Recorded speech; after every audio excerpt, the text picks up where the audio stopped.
Bismillahirrahmanirrahim. Assalamualaikum warahmatullahi wabarakatuh. Kita lanjut dulu baca Al-Furqan ayat 56 dan ini mulainya sampai kita coba ayat 67 ya. A'udzu billahi minasy syaithanir rajim. Bismillahirrahmanirrahim. Wa ma arsalnaka illa mubasysyiran wa nadhira. Qul ma as'alukum alaihi min ajrin illa man syaa'a an yattakhidha ila rabbih sabila. Wa tawakkal 'alal hayyil ladzi la yamut.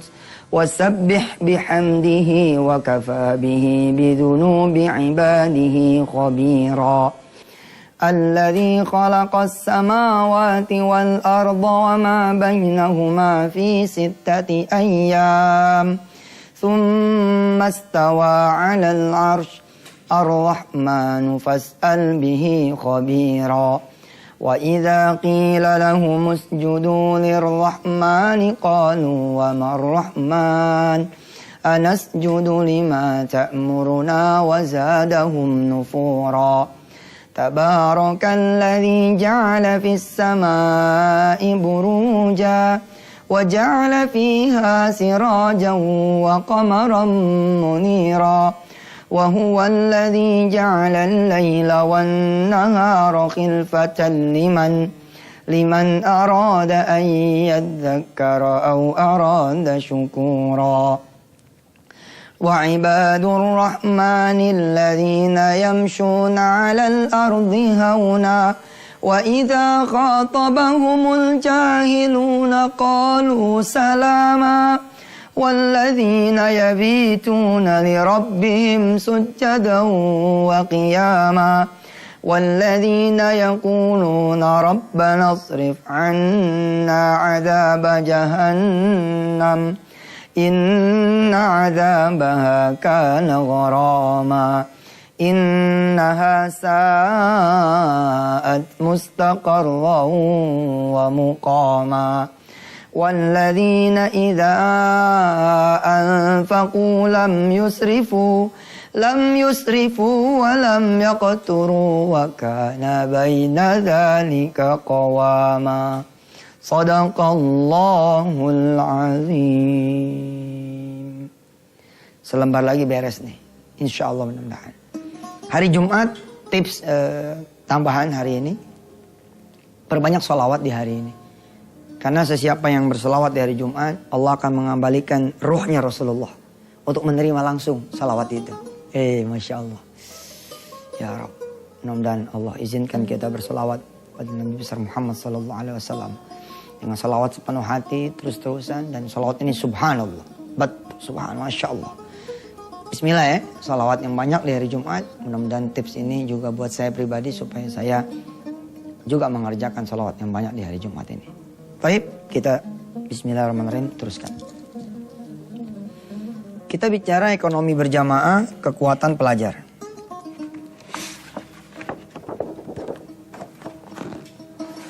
Di antara yang saya pengenin dari pelajar adalah bagaimana dia juga punya otak, bukan cuma jajan, tapi berinvestasi gitu. Jadi kalau saya boleh ngomong gitu ya, nih ada pekerja, ada pengusaha, ada investor. Sesungguhnya ini paling tinggi nih kalau di ekonomi mah kira-kira begitu. Jadi ini pekerjaannya, ini pengusahanya, investornya. Walaupun semua nggak boleh ada yang merasa tinggi ya, satu kesatuan itu. Tapi di posisi investor ini ada dua prinsip dasar yang sederhana sekali. Apa coba? Nggak perlu nunggu pinter untuk jadi investor. Nggak perlu nunggu kaya untuk jadi investor.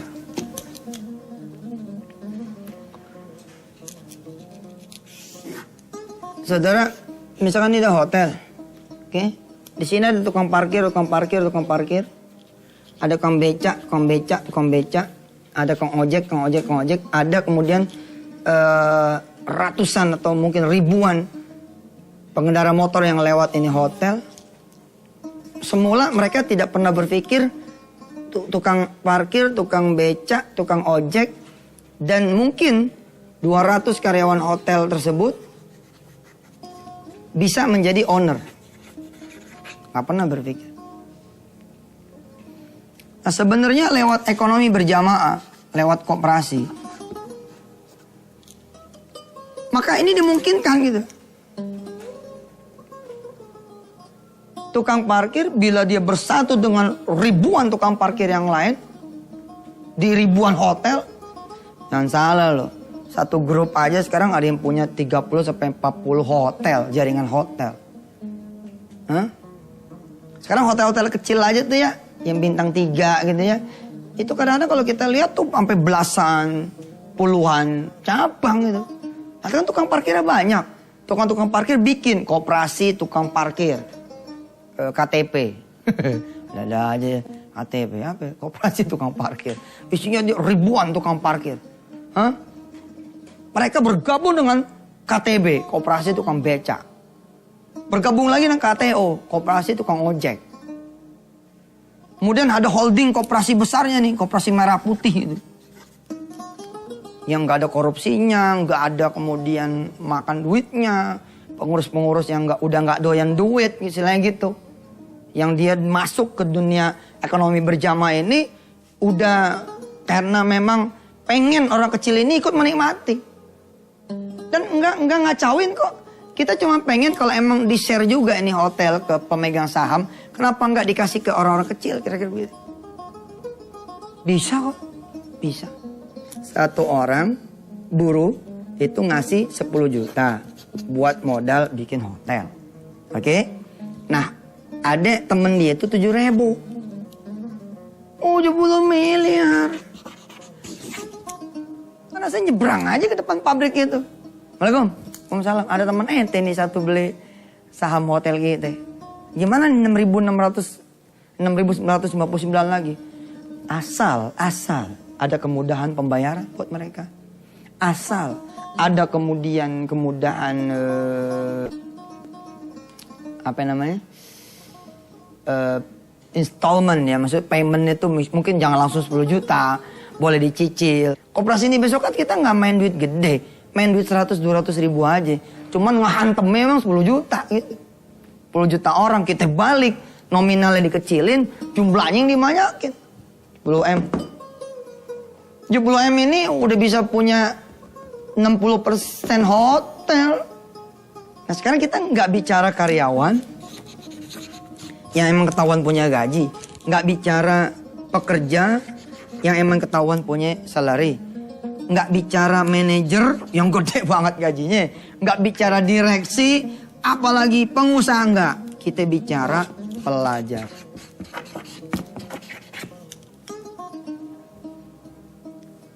Pelajar-pelajar Indonesia kelas 6 SD, kelas 3 SMP, 3 SMA punya ritual tahunan. Apa ritualnya? Perpisahan. Mereka ini patungan loh di akhir tahun. Betul nggak? Siapa yang pernah SD zaman dulu? Kita semua pernah SD kan, patungan kagak kita dulu. Cemban-cemban 20.000 betul nggak? SMP naik dikit, ya udah kerenan ya kan, nggak mau lagi dong salah bintana. Masuk salah bintana tuh zaman SD, kira-kira begitu. Mainnya yang agak bagus. Terus 3 SMA lebih top lagi, patungannya lebih gede lagi. Hasilnya apa? Anak kelas 6 SD, 3 SMP, 3 SMA, 1 kali patungan bisa nyewa bis. Nah, besok nih setelah saya ajarkan diri saya dan teman-teman pelajar tentang ekonomi berjamaah, kita akan lihat betapa luar biasanya ekonomi berjamaah. Bukan di kelas pekerja, karyawan, pengusaha, direktur, pelajar. Kita akan lihat setelah yang berikut ini.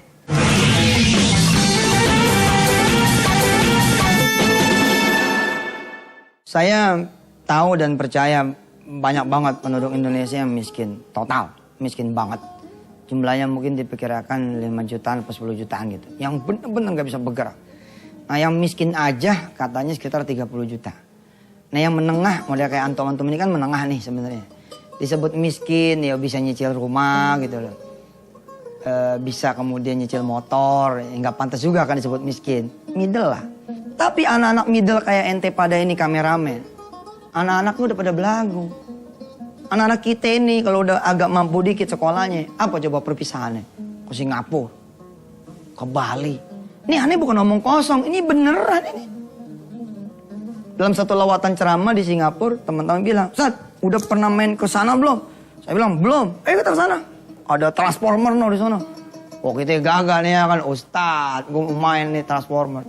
Sampai sana, aneh pikir gini, yang foto paling di Indonesia doang nih, di Singapura nggak ada yang foto nih, emang ada yang kenal gitu kan. Saya salah loh. Itu saya sampai di komplek tempat rekreasi ternama di dunia itu.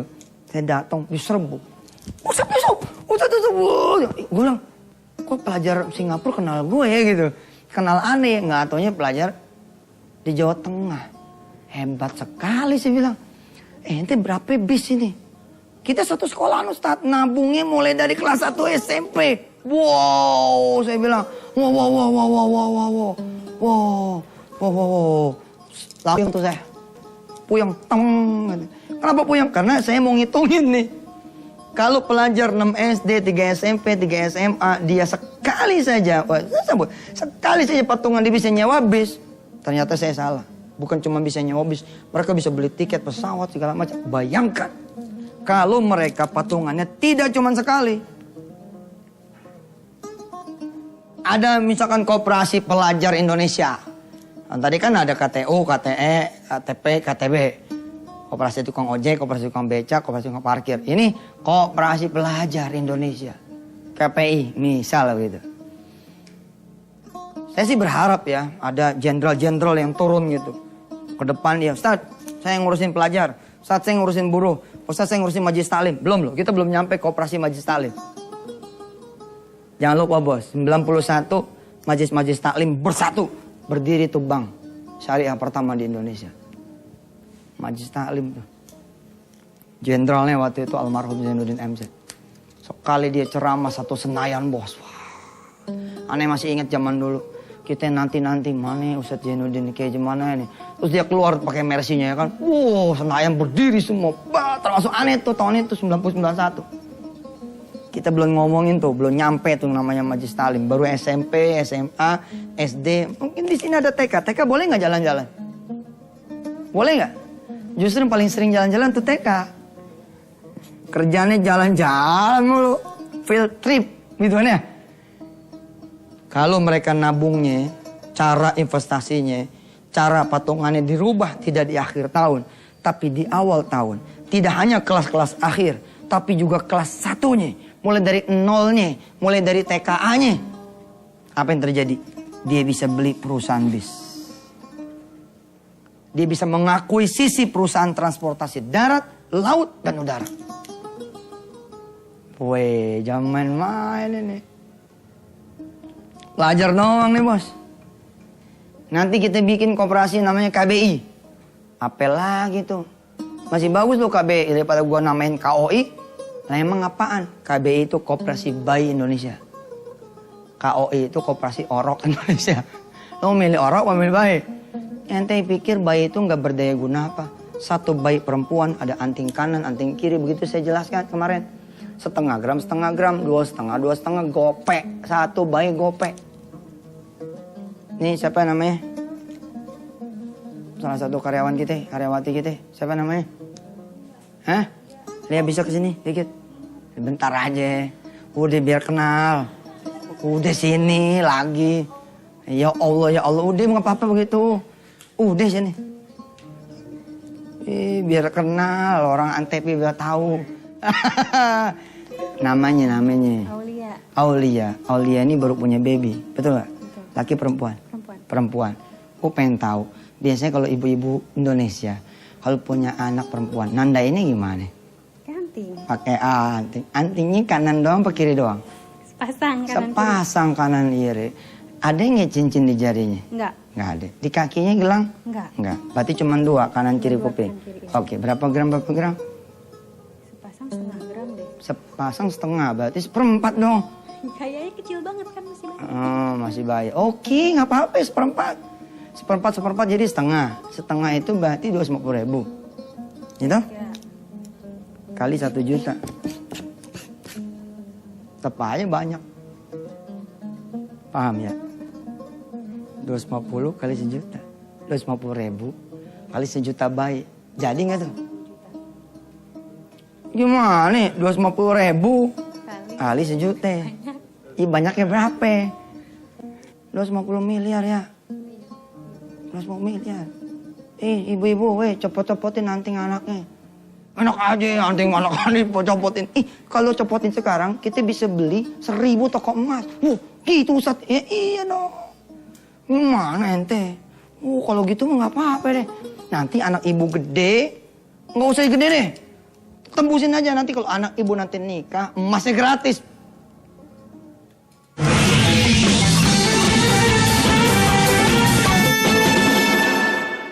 Bayi-bayi itu copot-copotin sekarang antingnya. Kalau nggak pakai tujuan, nggak pakai visi misi, goal, mana ada ibu-ibu yang mau.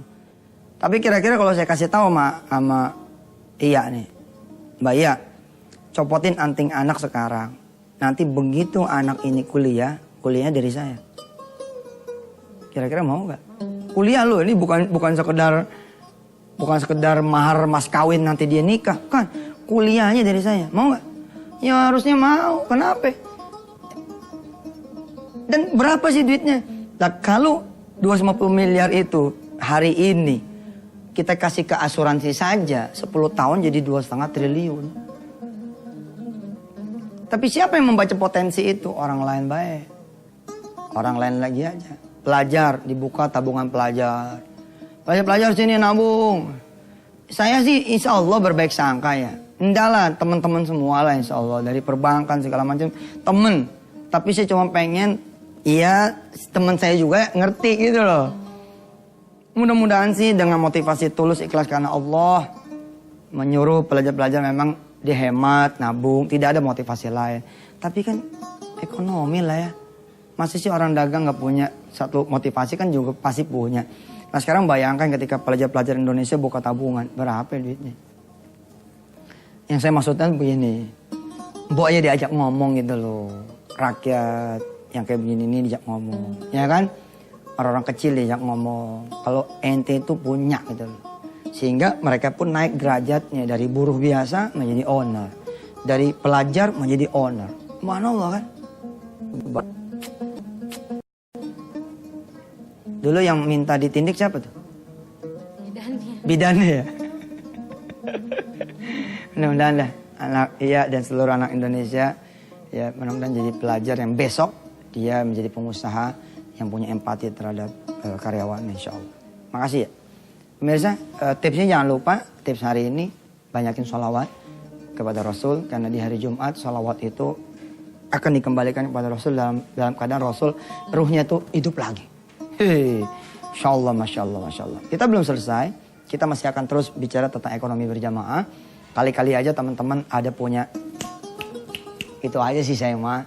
Nggak ada niat macam-macam lah. Kalau ada orang bilang, oh satu sama saudara. Ya doain aja lah. Mudah-mudahan niatan saya benar.